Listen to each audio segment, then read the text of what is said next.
आङो जोबोद गोजोननाय मोनदों बेयो सेकेन्ड टाइम आंनि बेंटलाव प्रग्राम गाफैनाया पारफरमेन्सआ आं बेंटल कलेजाव 2018 आव फैखांबाय आरो दिनै नैथि खेबै नैबे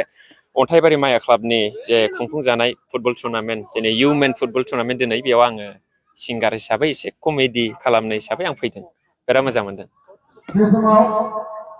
आङो लोगो मोनबाय जेनेबा नोंथांमोनखौबो लोगो मोनबाय आरो गोबां दैदेनगिरि बिथांमोनखौ लोगो मोनबाय आरो रायजो राजा जे जोंखौ अनसायग्रा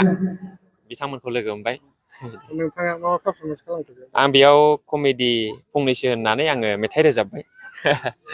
गोबाङानो नोंथांनि डायलगखौ मोजां मोनो दा बे हिसाबै जोंनि खौरां बिजोंनि गेजेरजों नोंथाङा फंनैसो नोंथांनि डायलगखौ बुंना होनो हागोन आं गिबियावनो बेखौ फोरमायो बुंहरनो सानो आरो थेंक इउ होनो जे जोंनि जे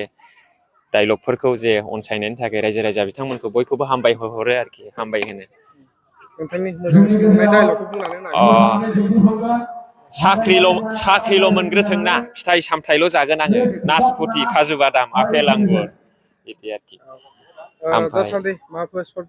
सर्ट भिडिअ जों बानायगासिनो दङ बे ओंखारगोन रिलिज जागोन बे सप्तायावबो माने सप्तायाव खनसे खननै खालामो आरोखि मासाव मोनब्रैसो मुंखौथ' दाबो टाइटेलखौ माबा फिक्स खालामनाय जायाखै शुटिं सोलिगासिनो दं नुगोन थाबैनो नुगोन